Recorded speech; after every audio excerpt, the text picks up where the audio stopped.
Hello everyone, and welcome back to World of Warships Blitz with Terry.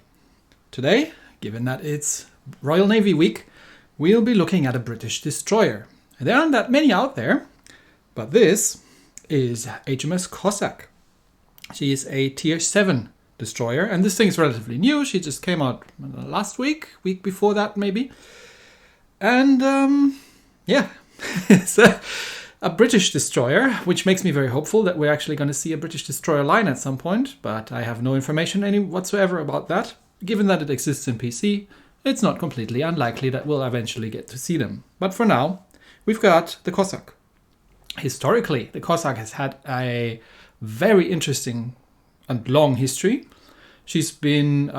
this is a tribal class destroyer. These things were built in order to counter the large and fast German and French destroyers and well armed. So the British designed these things more as gunboats, not so much with a focus on torpedoes, and it shows.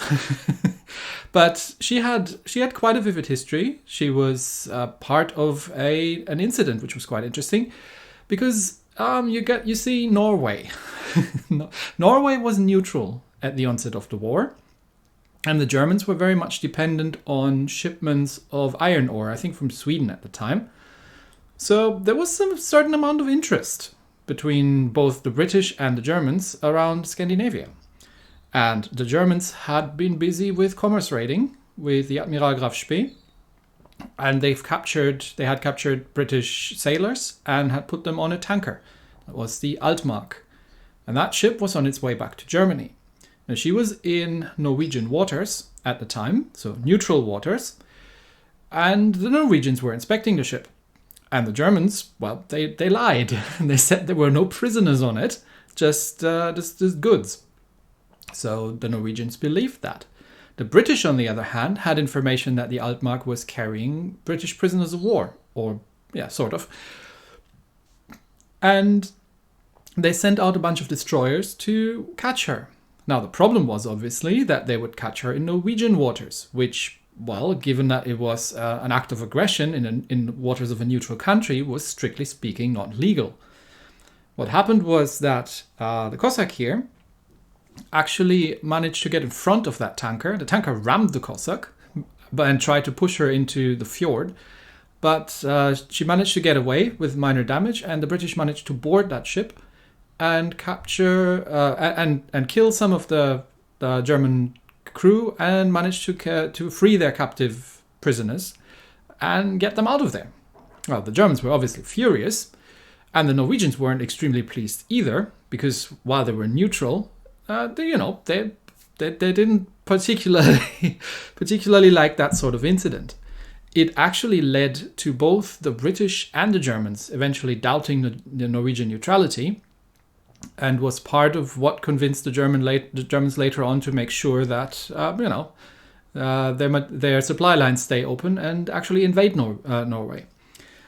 Other than that, she was busy in hunting the Bismarck, and while she didn't actually sink the Bismarck by herself, that was done by torpedo bombers, but she was still actually actively chasing and firing torpedoes at the Bismarck, and she was later sunk by a submarine, no less. Well, these things happen. But yes, very famous ship, and a lot of interesting stories to tell about this thing. Now, like I said, the British have built these more like gunboats, and it really shows. So what do we have here? The first thing that really stands out is that for a Tier 8 destroyer, she is extremely squishy. And we'll look at that in a second. But first, let's look at the good bits. She is reasonably quick, 37 knots, not like Soviet destroyer speed, but reasonably fast. The guns, she's got lots of them. We've got 4 twin turrets, but these are 120mm main guns. So a very low caliber, actually. Which means she struggles a bit with the armor piercing against other destroyers. You're usually even actually better off firing high explosive with this thing, because unless it's really point blank range, she will struggle a little bit.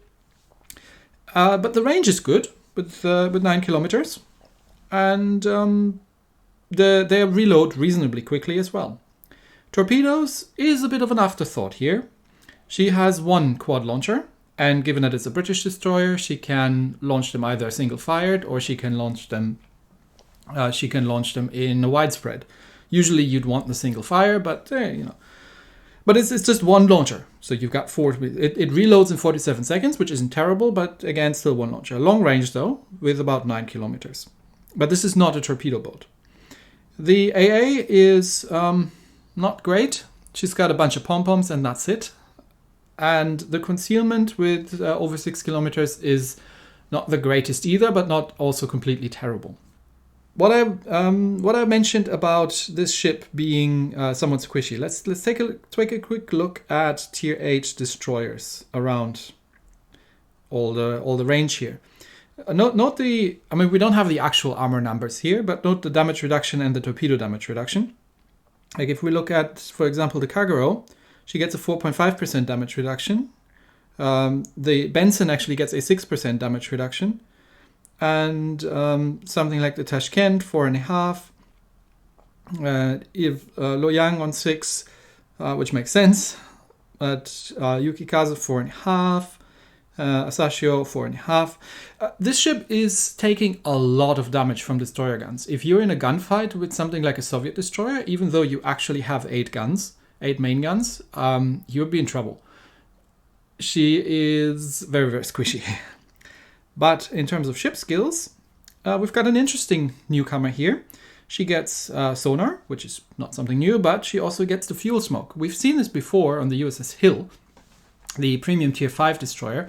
These are very short-lived smokes, so they only last about 10 seconds, but they travel with you. You can take them along, and she gets six of them, and they actually reload reasonably quickly. So you have, basically what this means is you can 6 times during a battle make yourself invisible for a couple of seconds. And on the Hill, you would use that for like a battleship run-up, because the Hill has plenty of torpedoes. This thing doesn't. You wouldn't rush a battleship in this thing just simply because you don't have the torpedo power to do anything with. For the elite bonus, that is the exact reason I have gone with firing range, because I think this is a gunboat. And she is actually, she's good with her guns, as long as you don't get close to anything and you leave enough space to dodge stuff. In terms of equipment, I actually put the main battery mod 1 in here. I've experimented with mod 2, but it doesn't make a huge difference, and you do have to maneuver a fair amount, so getting a little bit more of a turret traverse is a good thing.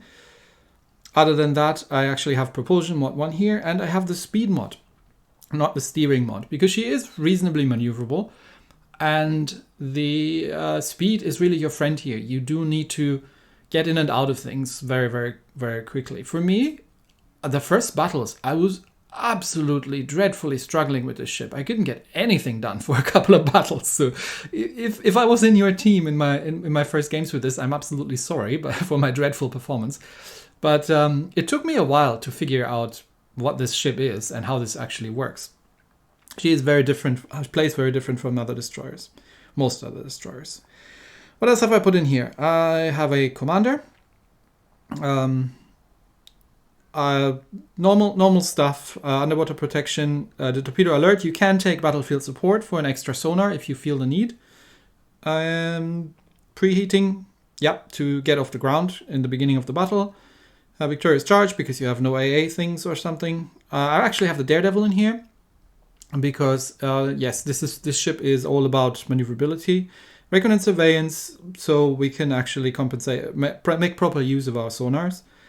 Fully prepared. The Mistweaver. Mistweaver is an interesting question, because you'd say, okay, with the regular smoke screen that goes on for, I don't know, 20, 25 seconds or something, this makes a lot of sense. Does it make sense for the fuel smoke? Yes, it does. Because first of all, you've got 6 charges of that thing, and the Mistweaver, among other things, actually gives you a 33% cooldown time reduction, which is really useful, because you do need to use these fuel smokes frequently for them to make any sense. It's not like you have only 2 charges and you have to really find a special moment in the battle. No, this is just like your temporary invisibility cloak.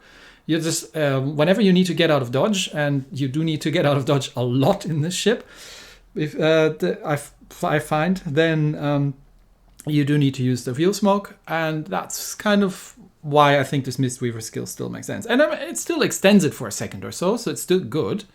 It's not giving you the huge boost like on a regular smoke, but the cooldown I think is super important. Other than that, Demolition Expert because nothing else makes sense, and I've got Honor Seeker in here because, again, could have used compartment maintenance, but when are you going to get flooded in a destroyer? It doesn't happen very often. So, yeah, how does this thing play? Well, I find she reminds me most of a Soviet destroyer, funnily enough. I mean, the torpedoes obviously have a lot longer range, but the torpedoes are an afterthought in this. You need to make use of your guns. You cannot be as aggressive as you are in a Soviet destroyer because you are very vulnerable to pretty much any kind of enemy fire. And you don't have the speed that you have in a Soviet destroyer. You don't have the speed boost. You don't have the base speed to play the same way. But still, the playstyle to me is still a lot like I would play in a Soviet destroyer, and just make use of these fuel smokes. That was the hardest thing to get my head around, that I use the smokes constantly. Whenever the damn things come off cooldown, if I'm getting shot at, if there are torpedo bombers incoming, I use the fuel smoke to confuse the carrier and try to dodge their torps better. These sort of things. So, yeah, it took me quite a while to figure this out, but I'm quite happy with how I'm doing in her right now. So let's take a look. All right, here we are. We are bottom tier on Golden Channel. There's a carrier in game. Carriers are not friends of this thing, really. The AA is pretty dreadful, and you get spotted a lot. So what else? Northkal, Amagi, a Takao, and 3 destroyers. Especially the Tashkent we're going to have to be careful with. So let's see what we can pull as a bottom tier British destroyer in this game. Well, first of all, we're going to rush the channel, obviously. But given that there are 3 destroyers and one of them is definitely faster than me, I don't have any hopes that we're going to do an early capture here. But regardless. So yeah, torpedoes, I'll leave them on widespread for now, just in case I'm encountering any kind of destroyers. There comes the carrier. Now you could say this is somewhat suicidal, because you'd say, oh look, there's a squad of dive bombers and a squad of torpedo bombers coming in, and you're driving straight into them. Well, first of all, I wouldn't have any way to dodge them, and I can use the fuel smoke. I can take it with me, and if he hasn't targeted me yet, the dive bombers are not going to catch me, because he can't target me, and the torpedo bombers can't target me either. So I'm just going to stop. Okay, smoke's expired. I'm air spotted most likely. But I've got some torpedoes away, because the range is actually long enough to get all the way to that island, and that's a common position for enemy ships to be in. So I'm just dropping some torpedoes in that direction, and just sit in the sit in the cap circle for a little bit, and wait for the rest of my team to catch up and get me some support. Now that my team's here, I'm actually going to start moving forwards a bit. Okay, there are some torpedoes, but I'm probably going to be able to dodge this. Oh, we've hit something. That was probably the North Carolina. Okay, what else is there? I'm spotted, so I might as well start opening up. Targeting the North Cal and start shooting. You want to use your guns. Again, like as if you were in a Soviet destroyer, because while you're not doing a lot of amount of damage... Oh, Yugumo, stop. And that's a priority target. North Carolina shoots at me, but I'm in reverse now.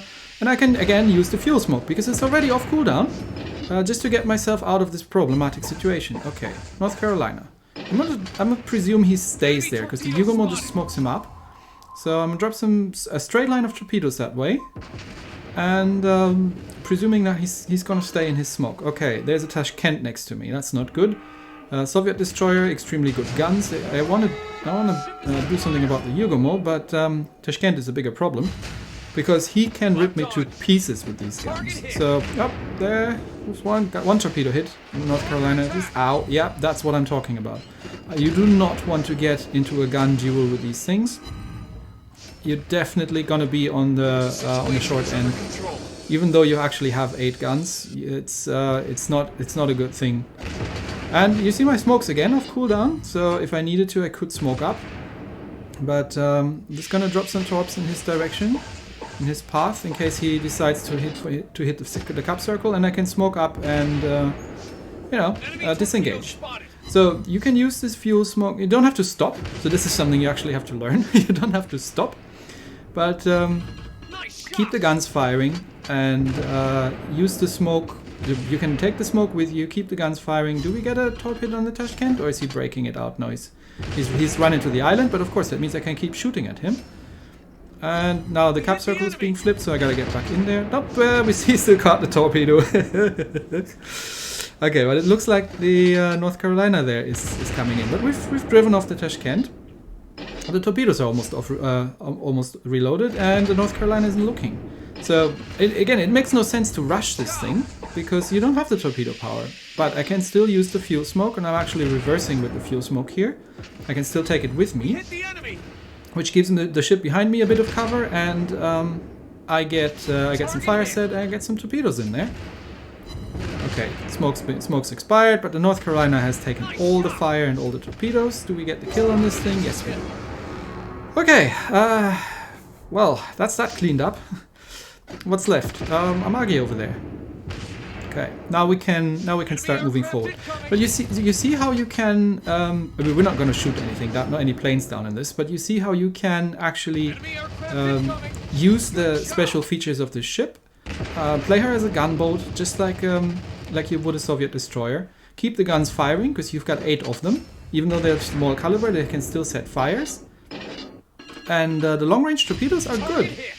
Again, I can smoke up, make sure that I don't get blapped by the Amagi, take my time to line the torpedoes up, and then just casually turn around. I stay in the cap circle. I mean, we've won this. And just keep firing. Yeah, he can't see me. Okay, he's overshooting. He's probably shooting at something else, to be honest. No, he's shooting at me. Okay. Does he know that there are torpedoes on the way? Well, we'll find out. But I think he realized that he needs to turn, but just a little bit too late. So these torps should hit. There we go. Torps hit. Amagi dead. And that just leaves the carrier and one of the destroyers. So my smoke is almost off cooldown, but not quite yet. But it looks like the carrier isn't actually... Oh, no, he's dropping me. Okay. So the torpedo... Ow, that hurt. The torpedo planes might be after me. So again, I'm using the fuel smoke here, just to make sure the carrier can't see me while I'm smoked up, and he doesn't know where to target me. That way I can actually... oh, I shot something down. I can actually avoid a potentially fatal airdrop from that carrier. So this is how you use this smoke. You don't use it strategically. You use it more in a tactical manner to get you out of an immediate situation for a short duration. And with the Mistweaver skill, it recharges so quickly that you can actually make use of the 6 charges within a 7-minute battle easily. And yeah, just whenever you're in trouble, you're getting shot at by a cruiser. You just need to get around a corner. You need to line up a battleship, and you don't want to be shot at right now. You can use this fuel smoke to buy yourself a couple of seconds of invisibility. And yeah, just do these things. And the guns, again, while they are low caliber, you've got a lot of them, and they reload quickly. So you can set fires. You can do a decent amount of damage. I think that the carrier just got himself torpedoed by the Kagero. Yeah, okay, he's dead. So that's pretty much the battle. But I think for a bottom tier destroyer, we've done well. We've dominated the cap circle. We've driven off a Tashkent. And yeah, we've torpedoed a couple of things and set a couple of fires.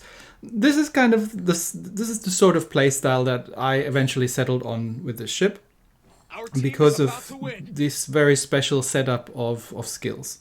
You can't rely on the torps. Yes, you can stealth torp, but if you're not using the guns, you're really wasting a lot of potential on the ship. You just really have to be careful if you're getting shot at, that you will lose health very, very quickly. And yeah, that's what that looks like in the end. So this is a good ship. And I'm honestly excited if the British destroyer line, the tech tree line, if we ever get it, has a similar skill set. I think they're going to be more on the brawly gunboat side of things, but with a really interesting twist to them. And I'm looking forward to that. That sounds very exciting. So yes, if you get one in your team or in the enemy team, even if you don't have one yourself, then you get an idea what you're into. And yes, you do about as much damage with the guns as you do with the torpedoes, because you just have 4 torps. Anyway, that's it for today. Thanks everybody, and I'll see you next time. Bye.